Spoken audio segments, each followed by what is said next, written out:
Bom dia, gente. São 8 horas. Vamos iniciar nossa aula de hoje, né? O objetivo da nossa aula hoje, gente, é iniciar os conteúdos do capítulo 17 da apostila 6, né? Eu enviei para vocês ontem, né, uma videoaula para vocês revisarem alguns tópicos de indicadores demográficos, lá da apostila 5 ainda, tá, gente? Então, durante a semana, vocês vão assistindo a aula. É uma aula bem didática, muito boa, com uns 35 minutos, vocês vão rever muitos tópicos que a gente estudou. Então, gente, hoje a gente já inicia o capítulo 17. A gente dá sequência ao nosso conteúdo de agropecuária e hoje, nesse capítulo, eles destacam alguns países que são grandes produtores de agropecuária no mundo. A gente inicia aí com os Estados Unidos, depois vai para o conjunto da União Europeia e depois chega ao Japão. Vamos começar hoje falando dos Estados Unidos. Estados Unidos é uma das maiores potências agrícolas do mundo, junto com o Brasil, com Rússia, com China, Canadá. Então, o que acontece? Esse país, ele produz muito. Eu destaquei alguns dados aqui. Ele tem uma das áreas mais produtivas, ele aproveita seu território ao máximo para produzir. E tem 3 tipos de explorações agrícolas básicas, lógico, que são as principais: part-time, on-demand farm e super farm. Então, vamos lá. Os Estados Unidos, para vocês entenderem, eles são um país que tem capital, né, o domínio de tecnologia em todos os segmentos, ou quase todos. Então, isso já favorece uma agricultura moderna, né? Então, nós temos essas explorações. Por exemplo, produção em médias propriedades, elas são chamadas de part-time. Elas são a maioria. Né? A maioria das propriedades rurais dos Estados Unidos são de tamanho médio. Lembrando que você tem pequeno, médio, grande, tem os grandes latifúndios, né? Mas vamos dos Estados Unidos. Há outras grandes explorações em um só dono, uma família. A gente chama das grandes monoculturas, que os Estados Unidos também praticam, tá? E o super farm, enormes explorações de empresas agrícolas. Elas exploram o território norte-americano de forma de uso intenso de capitais, tecnologia, mão de obra qualificada, e isso faz com que os Estados Unidos se tornem uma das maiores potências agrícolas do mundo. E uma área muito conhecida de produtividade, de elevada produtividade, são os belts. Belts, em inglês, são cinturões agrícolas. Esses cinturões agrícolas, eles geralmente são em áreas com especializações. Cinturões do trigo, do milho, do leite, da carne. Então, nós temos essas produções especializadas em médias e grandes propriedades e de elevadíssima produtividade. Lembrando, produtividade é o resultado da produção. Com algumas exceções, a maior parte delas, elas têm um excelente resultado para os produtores, para quem produz produtos agrícolas lá. E os Estados Unidos, além de ser uma das maiores potências agrícolas do mundo, gente, eles exportam apenas menos de 10% dos seus produtos, porque o mercado interno absorve grande parte dessa produção. Então, reparem como no Brasil é diferente. Quando fala de agricultura moderna, a maior parte dela é exportada. Nos Estados Unidos, não. Por ter um mercado consumidor forte, né, um poder de consumo forte, grande parte daquela produção fica nos Estados Unidos. Então, mostrando algumas características iniciais. Os Estados Unidos têm grandes proporções de terras agricultáveis, predomina a agricultura moderna de uso de tecnologia, uso de capitais intensos, né? uso de mão de obra qualificada, né? Então, a maior parte de sua produção tem elevadíssimas produtividade. Olha lá, aqui nós temos algumas áreas que mostram essa divisão de produção nos Estados Unidos. Olha as regiões dos belts. Tem os belts, a maior parte dos belts, eles estão em áreas, não de belts, né, de produção agropecuária dos Estados Unidos, elas se concentram nas regiões das grandes planícies. Eu vou mostrar aqui para vocês. Olha só, essa área aqui, ó, que são as planícies centrais dos Estados Unidos, é onde se produz, onde tem a maior produção agropecuária dos Estados Unidos. O Nordeste também, com certeza. O Oeste, apesar de ser mais semiárido e árido, onde nós temos predomínio de clima semiárido e árido, a agropecuária lá também é desenvolvida de forma moderna, irrigada, com ele, assim, um padrão elevadíssimo de produção, de produtividade, tá? Isso tem que ter uso intenso de, lógico, capitais. Se você tem tecnologia, você tem que ter máquinas, tem que ter insumos para isso. E vamos identificar algumas áreas delas aqui. Deixa eu só apagar essa parte aqui. Vocês, indo nessa região das grandes planícies, nós temos aqui o Wheat Belt, que é o cinturão do trigo. O trigo, no inverno, onde as temperaturas são mais rígidas, eles são produzidos aqui no centro-sul. No verão, quando as temperaturas já aumentam, eles vão lá para o norte. Então, a rotatividade de produção do trigo. Aqui também tem o milho, tem a soja, tem o cinturão do leite, cinturão das hortaliças, cinturão aqui no meio oeste do Huntsville Belt, né, da carne. E lembrando daquela técnica utilizada nessa região oeste, bem próxima aqui ao estado da Califórnia. Essa região eles usam a técnica do dry farm. Como a região, o predomínio do clima semiárido e árido, eles removem o solo úmido que está na profundidade e jogam ele tipo um arado. E ali começa a produzir, irrigando essa produção. E a produtividade chega ao ponto de elevadíssima, tá? É uma técnica muito assim usada ali naquela parte oeste dos Estados Unidos. Dry farm ela é chamada, tá? Dry farm, isso significa o quê? Remoção do solo seco. Então, essas áreas de cinturões, elas dão essa equivalência aos Estados Unidos de grande produtor de alimentos do mundo. E olha só, no ranking mundial, como é que são os Estados Unidos? Ele produz milho, ele é o primeiro lugar, trigo, algodão, amendoim, é o primeiro lugar no mundo. Né? O trigo, ele disputa muito com a China, tá? O milho, ele ainda se mantém em primeiro. Outro grande concorrente do Brasil na produção de laranja. O Brasil é o primeiro, os Estados Unidos segundo. A carne bovina também, Brasil e Estados Unidos disputando. E olha como também o Brasil disputa com os Estados Unidos a primeira colocação da soja. Eles ficam em alternância. Depende da safra anual. O ano passado o Brasil foi o maior produtor. Vamos ver esse ano como vai ser. Então fica na disputa, na liderança de produção de soja no mundo, Brasil e Estados Unidos.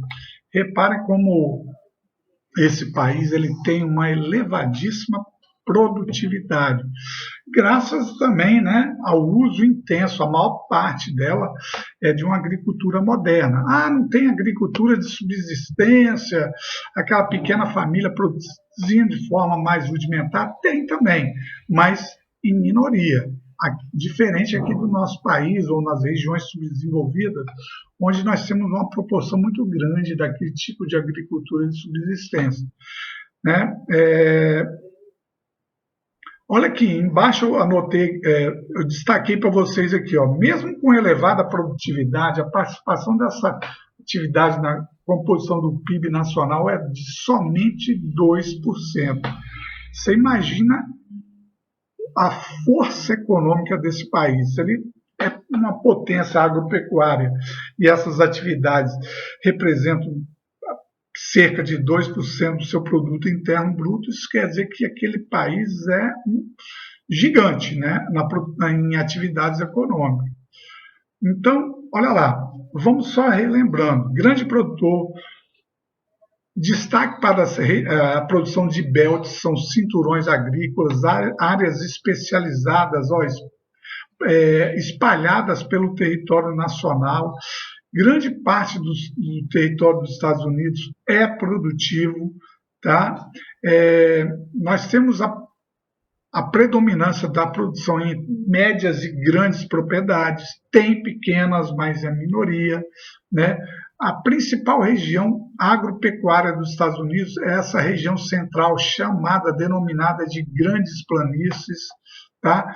Ao sul aqui, um clima subtropical, chegando próximo ao trópico, nós temos um cinturão do Cotton Belt, cinturão do algodão. Aqui que houve, né, a colônia de exploração dos ingleses no sul dos Estados Unidos, né, em grandes monoculturas de algodão para exportar para a produção têxteis do Reino Unido. Então, aquela guerra da secessão entre norte e sul, o norte venceu e, com isso, o sul tem ainda alguns resquícios daquela época da colonização de exploração, lógico, em outra forma. Né? Então, no sul, devido ao favorecimento climático, a produção de algodão. Ao norte, a produção de algodão não avançaria devido à rigorosidade do clima. Né? Então, ao sul, no clima subtropical, ele se dá melhor do que lá no norte. No norte fica os tipos de produtos ligados ao clima temperado. O algodão ele é mais adaptado ao clima tropical, subtropical. Então, né? Lembrando que os Estados Unidos também eles utilizam transgenia, né? Mudanças ou transformações genéticas de plantas, sementes para aumentar a sua produtividade. Então, vamos avançando aqui. Saindo dos Estados Unidos, a gente vai lá para a União Europeia. A União Europeia, a gente fala União Europeia porque é um conjunto de países. A União Europeia hoje é um bloco econômico integrado, com políticas integradas, inclusive a política econômica. E a agricultura na União Europeia ela tem algumas limitações. O território europeu ele é pequeno. Só para você ter ideia, o território dos Estados Unidos, mais ou menos 9 milhões de quilômetros quadrados, todo o território. Todo o território europeu dá um pouco mais de 10 milhões de quilômetros quadrados. Então, um dos fatores que limitam a expansão da agricultura na Europa é a sua pequena extensão territorial, conjugada a outros fatos, regiões montanhosas, no extremo norte, áreas geladas. Reparem nesse mapa aqui, né? No extremo norte, a produção é muito limitada, porque grande parte do ano as terras estão cobertas por gelo, aí não dá para produzir. Quando vem o degelo, eles aproveitam um pouco, mas uma limitação muito grande. A maior produção agropecuária da União Europeia está no centro, leste e sul. Reparem, olha as faixas de produção.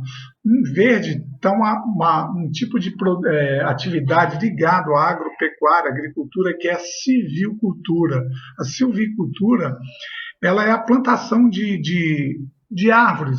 Ali tem as taigas coníferas que servem para abastecer o mercado de madeira, de celulose. Descendo ali no centro, onde tem a maior produção nas regiões de planícies, são cereais, trigo muito produzido, e uma agricultura um pouco mais atrasada aos padrões do europeu está a agricultura mediterrânea.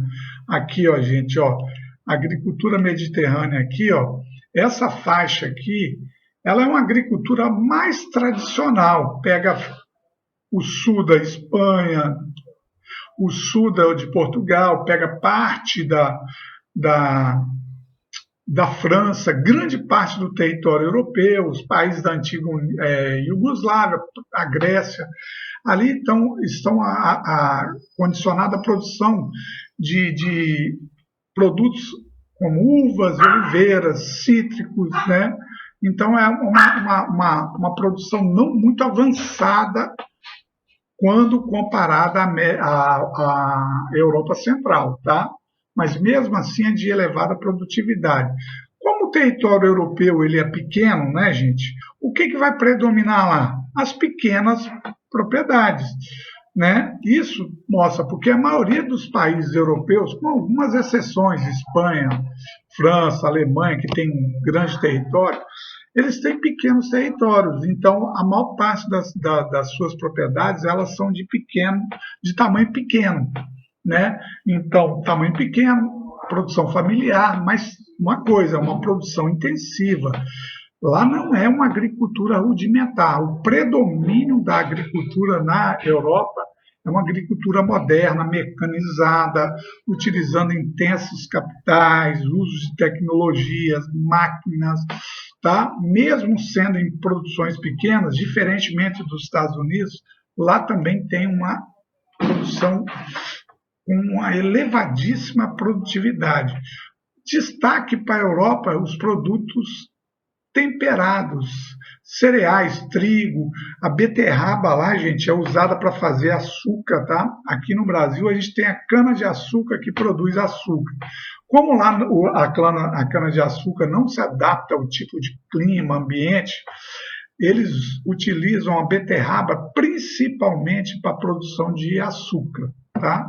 Fora outros, né, grãos, que eles são muito fortes também na produção, e trigo, que é o produto hoje mais consumido no mundo, o produto mais consumido no mundo hoje é o trigo, tá?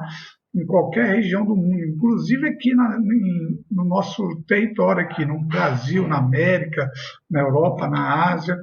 Repara aqui no canto esquerdo, predomínio de pequenas propriedades, diferentemente dos Estados Unidos, né? Alta mecanização. Ah, mas são pequenas propriedades? São propriedades rudimentares, nem sempre. Aqui no Brasil também nós temos pequenas propriedades com alta mecanização, só que tem um porém. O predomínio aqui é de agricultura de subsistência. Lá é uma agricultura mais moderna, com elevada produtividade e elevado grau de mecanização. Então, a característica que se dá aqui, ó, produção comercial intensiva. Só que o que os países europeus eles produzem, eles não conseguem abastecer seu mercado interno. Eles dependem de importações de vários produtos, tá?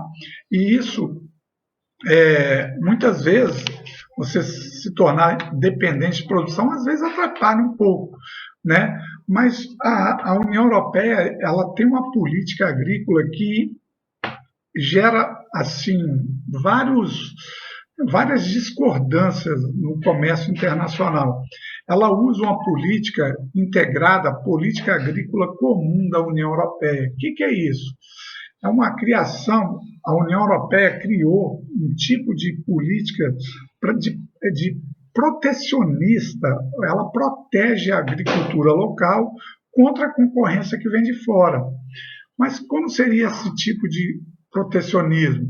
Ela cria subsídios, ela cria protecionismo. Como assim? Por exemplo, o agricultor europeu que produz o trigo que vem de fora, se ele chega mais barato, com um preço menor do que o que produz o agricultor local, geralmente a União Europeia ela cobra sobretaxa sobre produtos que chegam. Mas como assim? Não entendi. Vamos supor, um trigo que chega lá da Ásia a 100 euros o quilo. O produtor local ele produz a 110 euros o quilo. Então, olha só como essa concorrência vai dificultar a venda do trigo europeu. Então, o que muitos países fazem? Sobretaxeiam esse produto que vem de fora. Custava 100, bota um imposto, eleva para 120, então ele não concorre diretamente com um produtor local. A União Europeia faz isso, ela gasta com isso, porém ela protege, ela mantém o homem no campo, ela protege a produção europeia. Isso é legal para quem vem de fora? Lógico que não, né? Se meu produto é mais barato do que o seu, ele chega lá, o governo aumenta meu produto, eu vou ficar revoltado com isso. Mas são políticas criadas que a Organização Mundial do Comércio ele deveria intervir, mas muitas vezes não intervém. Então, essa política protecionista de subsídios são benefícios que o Estado dá a empresas, a pessoas, para ajudar na produção, né? E esses subsídios, muitas vezes, eles são gastos que os estados têm. Eles vão ter que gastar com isso. Mas ele pensa por outro lado. Se eu não desse subsídio, o que poderá acontecer? O agricultor abandonar a terra, vir para a cidade, produzir menos produtos. Isso também geraria perdas para os países europeus. Então, a União Europeia, muitas vezes, nem sempre, mas muitas vezes, ela cria políticas de apoio à produção local, sobretaxa os produtos que chegam de fora para não concorrer diretamente, né? Mas aqueles produtos que faltam, aí não. Por exemplo, a União Europeia, ela importa café da América do Sul, principalmente do Brasil, ela não vai botar sobre taxa no café porque lá não se produz café. Então, né, esse produto vai chegar com livre comércio, livre preço livre, sem barreiras alfandegárias ou sem cobranças de juros e subsídio. Agora, quando é um trigo, cereais, que muitas vezes vão concorrer com a produção local, elas podem fazer, se isso estiver afetando a produção local. Então, lembre-se sempre da política agrícola comum. Eu botei aqui, depois em casa vocês dão uma lida nisso aí, que vai ser importantíssimo para vocês, tá? E eu gostaria que, qualquer dúvida, vocês fossem perguntando aí, tá bom? Ok? Posso avançar? Dá um retorno aí. Beleza, Fernanda, vamos lá. Vamos para o Japão. Como é que vocês imaginam o Japão? Oi? Alguma pergunta? Então vamos lá. O Japão possui um território pequeno. Já é uma desvantagem. Outra desvantagem é montanhoso, né? A gente sabe que onde tem muitas montanhas pode-se produzir, mas não usando máquinas intensamente como numa área de planície. Outra coisa são o quê? O Japão possui grandes reservas florestais que hoje são intactas, elas não podem ser mexidas. Então, limita a expansão da produção agropecuária nesse país. Mas nem por isso. Os japoneses, eles aproveitam ao máximo o seu solo. Aquela produção de terraceamento, se lembra que eu falei para vocês? Em áreas de montanha, eles aproveitam para produzir arroz. Uma atividade muito forte que o Japão tem é a atividade pesqueira. Ele usa muito o seu mar, né? E outros mares também, eles vão até além para buscar a produção pesqueira. A atividade pesqueira é a mais desenvolvida no mundo, para vocês terem noção, né? O Japão é um arquipélago rodeado de água. Então, ele, sabendo da sua limitação territorial, limitação de produção, ele importa alimentos, lógico. Ele vai para o mar para abastecer sua população também. E ele faz isso com muita eficiência, muitas vezes não se importando muito com questões ambientais, mas ele se preocupa em alimentar aí 128 milhões de pessoas. Então, aqui ó, eu anotei para vocês, o grande problema do Japão hoje é o espaço para ele expandir sua produção. Então, o Japão não produz nada? Produz. Pelo seu tamanho, produz até demais. Pela sua disposição de relevo, a gente sabe que O Japão está encravado em placas tectônicas, tem problemas ligados a agentes internos e externos, como tufões externamente, como abalo sísmico internamente, mas mesmo assim ele pratica uma agricultura de elevada produtividade, dentro das suas possibilidades, né? Repara aqui que eu anotei aqui, ó, o Japão é o primeiro produtor mundial de pescado. O pescado faz parte da dieta diária do japonês, é muito, né? A dieta alimentar japonesa é muito ligada ao mar, né? O arroz também, né? A gente sabe, aqui no Brasil, quem frequenta aí restaurantes japoneses sabe como é que é o tipo de produção, né? A dieta alimentar daquele japonês, ou dos japoneses. Então, esses 3 territórios aí que eu citei, Estados Unidos, Japão e União Europeia, são territórios onde a agricultura moderna, né, produtiva, uso de mecanização. Mas Japão não tem muitas montanhas, mas usa-se também técnicas avançadas lá.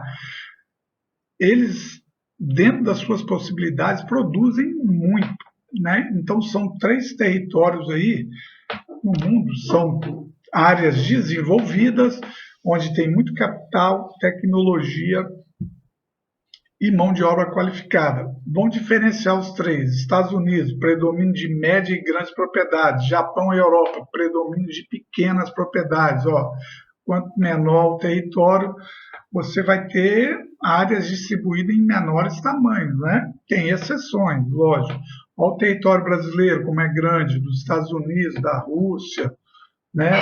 Então, aí as possibilidades de predomínio de médias e grandes propriedades aí são maiores, né? Agora, em territórios pequenos, como da Itália, Japão, Suíça, Holanda, são pequenas propriedades. Então, sabendo diferenciar os 3. Outra situação aí, predomínio de mecanização, intenso uso de capitais e uso de tecnologia e mão de obra qualificada. E outra questão interessante é também a elevada produtividade. Tanto o Japão quanto a União Europeia dependem de importações de alimentos, né? Os Estados Unidos também importam mais pelo seu consumo, mas ele produz muito, né? Alguma dúvida sobre esses 3 territórios aí? Tipo de produção, características, né? Predomínio de tamanho, de propriedades, né? Reparem o tamanho do território, isso influencia sim nos tamanhos da propriedade, não é um fator único que destaca essas características, mas se você tem um espaço maior, você pode ter propriedades maiores. Japão e União Europeia, ou os países europeus, o predomínio de pequenas propriedades. Beleza? E a agricultura nos países periféricos? Diferenciando países centrais, países periféricos. O que é uma área central? Uma área onde você tem um desenvolvimento socioeconômico maior. Periferia, geralmente, a gente vê áreas mais atrasadas socioeconomicamente, de infraestrutura. Então, vocês têm que saber diferenciar os termos de países centrais, países periféricos. Aí, o termo centrais, eles querem dizer, eles são o domínio, o centro da economia mundial, o predomínio da maior volume de produção mundial. Os países periféricos dependem muito de tecnologia, capitais desses países centrais. Aqui, de maneira geral, botei os países periféricos, a gente pode destacar a América Latina, né? Os países da América Latina, os países da África, grande parte dos países da Ásia, da Oceania. O Japão está na Ásia, já está fora desse contexto. Israel também. China também já pode estar saindo disso aí. Agora você vai no Sudeste Asiático, vai no Sul da Ásia, você vê esses tipos de países periféricos aí. Ali nós temos as 2 formas de agricultura, moderna e arcaica. Ela já está presente no mundo todo. Tanto a agricultura moderna quanto a arcaica, ela é desenvolvida em países desenvolvidos e países subdesenvolvidos, só que em proporções diferenciadas. Aqui, ó, na agricultura arcaica, ele quer dizer aqui que é uma agricultura rudimentar, o uso menor de tecnologia e capitais. Agricultura moderna é o inverso, né? Aqui na América Latina tem esse predomínio, na África também, ok? Tem algumas características delas que vocês já, né, já estudaram.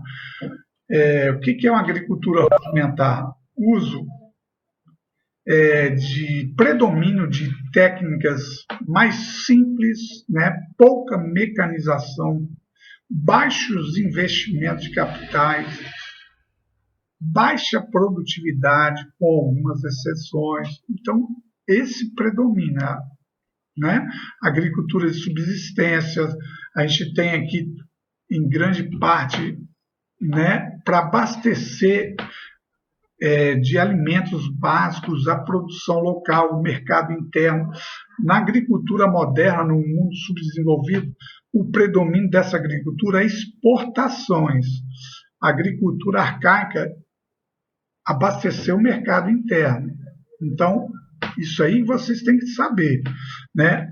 No mundo subdesenvolvido, a agricultura moderna existe? Sim, muito parecida com no mundo desenvolvido. Tecnologias, capitais, alta produtividade, mas essa agricultura moderna, ela vai abastecer o mercado externo. A agricultura arcaica, o mercado interno. Vamos fazer uma comparação aqui ao Brasil. A agricultura moderna aqui no Brasil. O predomínio dessa agricultura hoje, lá nas regiões de Cerrados, Amazônia, Centro-Sul, ela produz grãos, commodities para abastecer o mercado externo, soja, algodão, milho, né? Parte dela fica no território brasileiro. A agricultura arcaica aqui, a agricultura familiar de subsistência, vai produzir alimentos no nosso dia a dia, hortifruti granjeiros, né? Alimentos básicos do nosso dia a dia, o uso de técnicas mais tradicionais, né?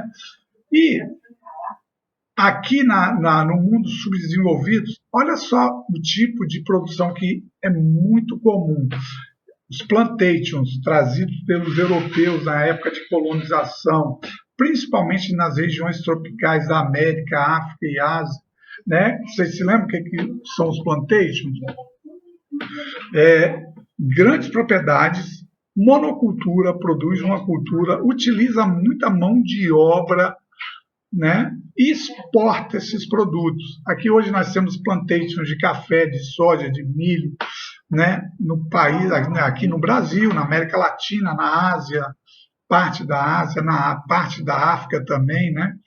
Commodities são esses produtos, eles podem ser agrícolas ou minerais, são produtos primários. O que são produtos primários? Produtos ainda que não podem ser consumidos diretamente. Por exemplo, commodity agrícola aqui, soja, o grão da soja. O grão da soja não vai direto para a mesa do consumidor. Ela vai para uma agroindústria para virar óleo, virar derivados de soja e manteiga, outros tipos de derivados. Então, a soja é um commodity. O petróleo, que é um mineral, é um commodity. O grão de café, o trigo. Então, são commodities, são produtos in natura que têm um elevado valor comercial, né?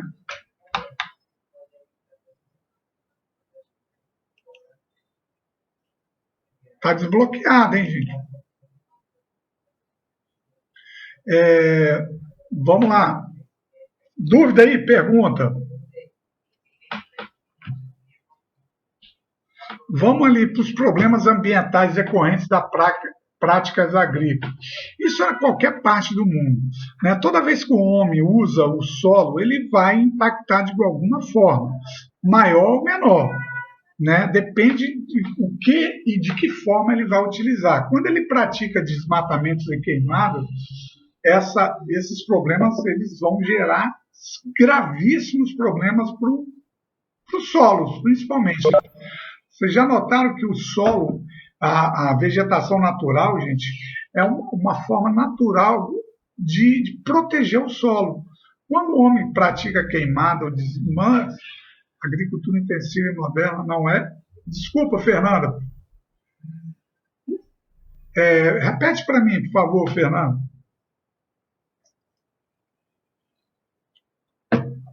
Deixa eu ver aqui. Agricultura intensiva e moderna não é a mesma coisa?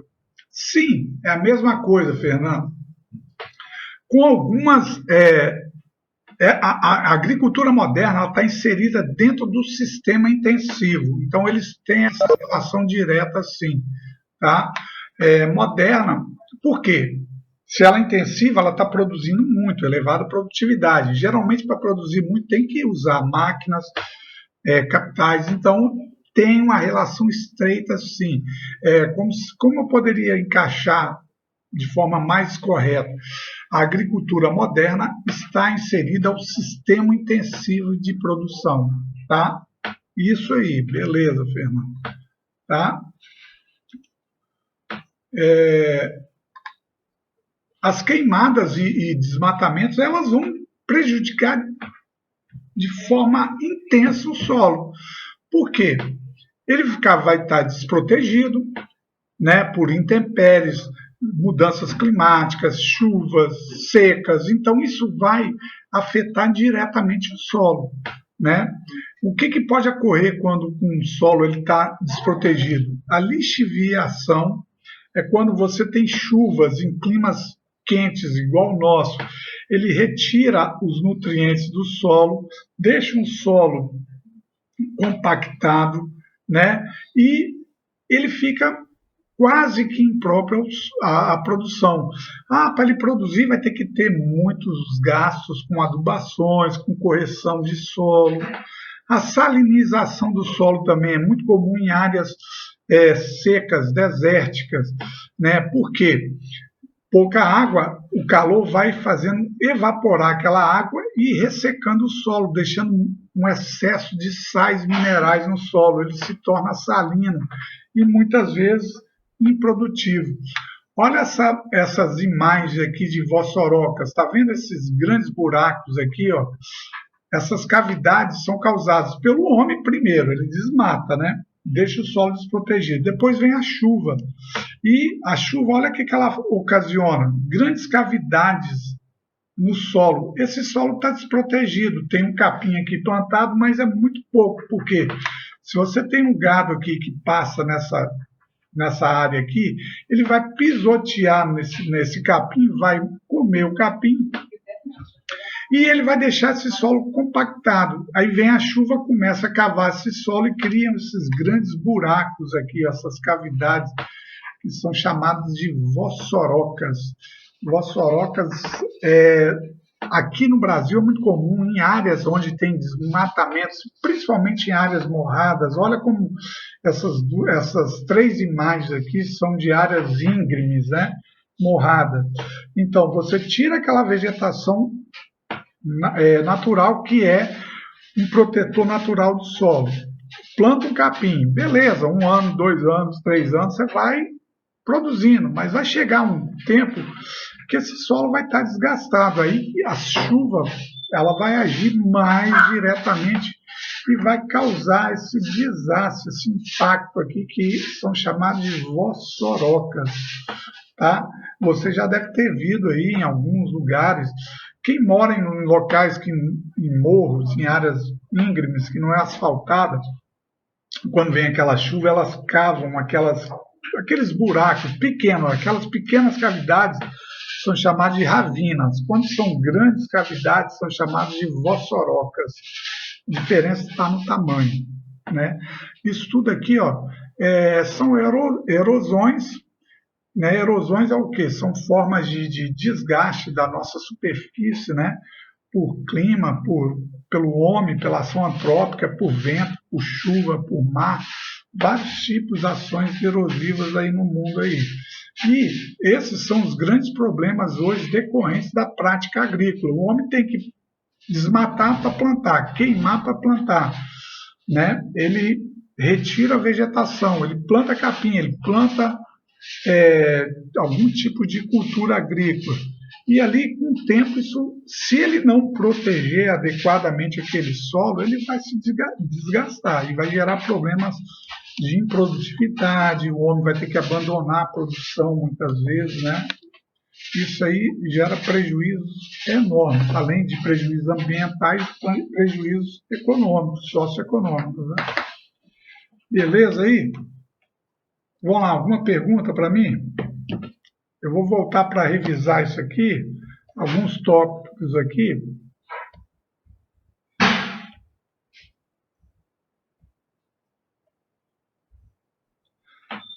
Perguntas sobre Estados Unidos. Vamos lá, abrir para perguntas agora, hein?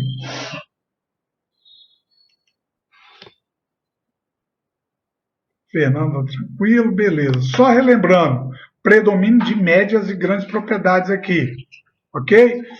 Predomínio de técnicas avançadas, elevadas produtividades. No mundo dos países ricos não tem agricultura de subsistência. Tem. Não generalizamos, hein? Vamos lá. No mundo desenvolvido, predomínio de produção intensiva, alta tecnologia, agricultura moderna, né? Aqui nos Estados Unidos, é o terceiro maior território, o quarto maior território do mundo. Tem espaço para ter grandes propriedades, então predomínio de médias e grandes propriedades. Quando a gente vai para a Europa, para você ter ideia, né? Aqui os belts, né? Antes de ir para lá, os belts são cinturões agrícolas, áreas especializadas em monocultura. Cinturão do trigo, cinturão do algodão, cinturão do milho, da soja, do leite, da carne. Olha que como são monoculturas especializadas nas regiões. A maior região produtora agrícola dos Estados Unidos, as regiões das grandes planícies centrais, no centro dos Estados Unidos, tá? Olha ela aqui no meio, aqui, tá?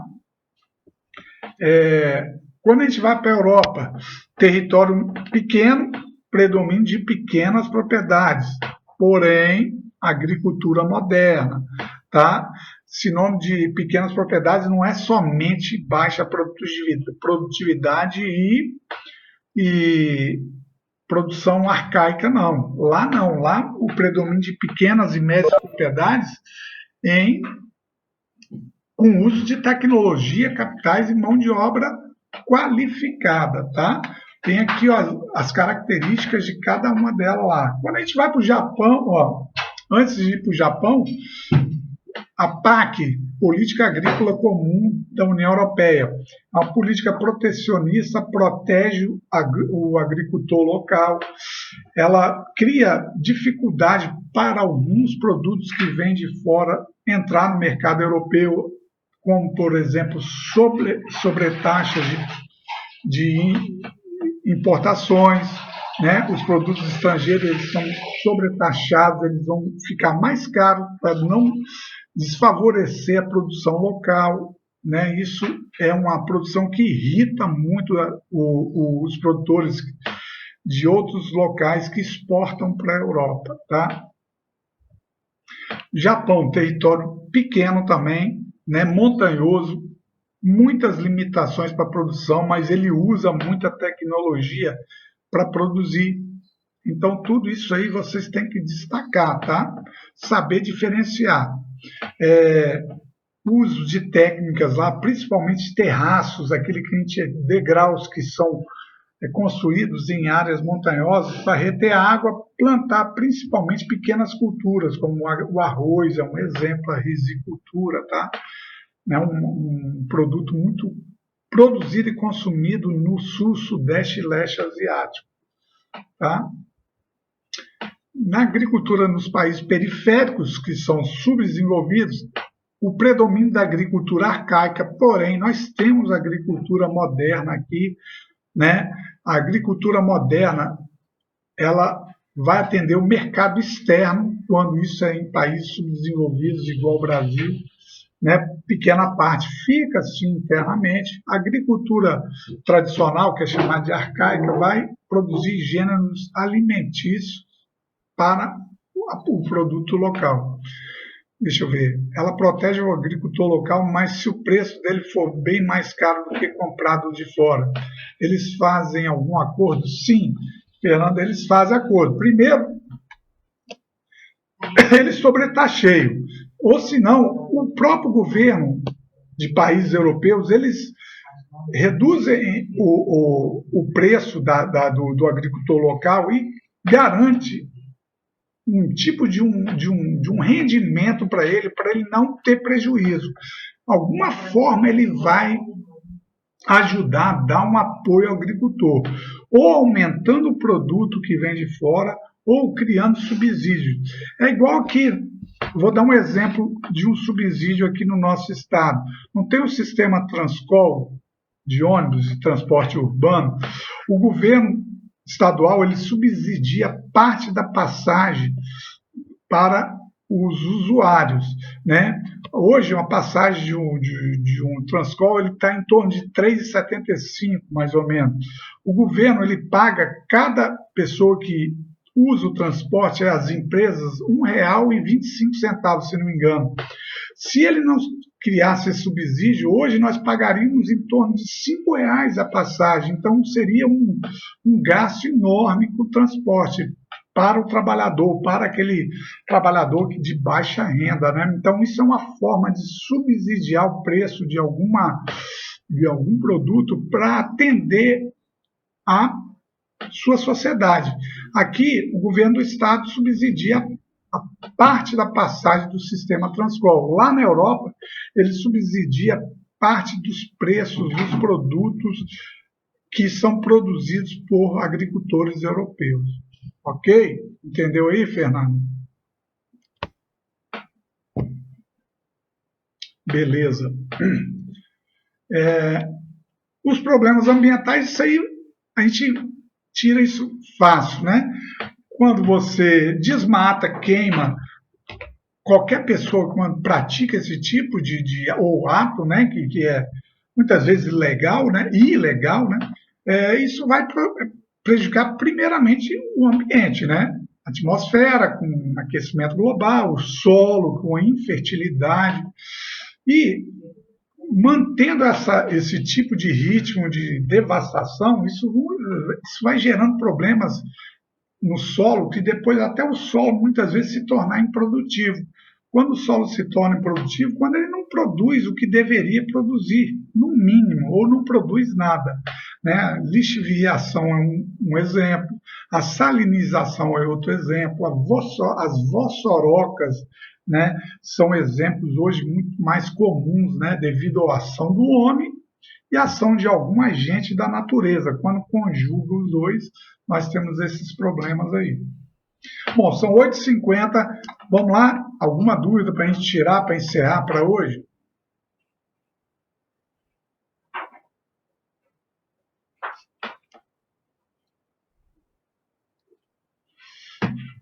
Ok, Fernanda, mais alguém? Yasmin, sem dúvida. Vamos lá?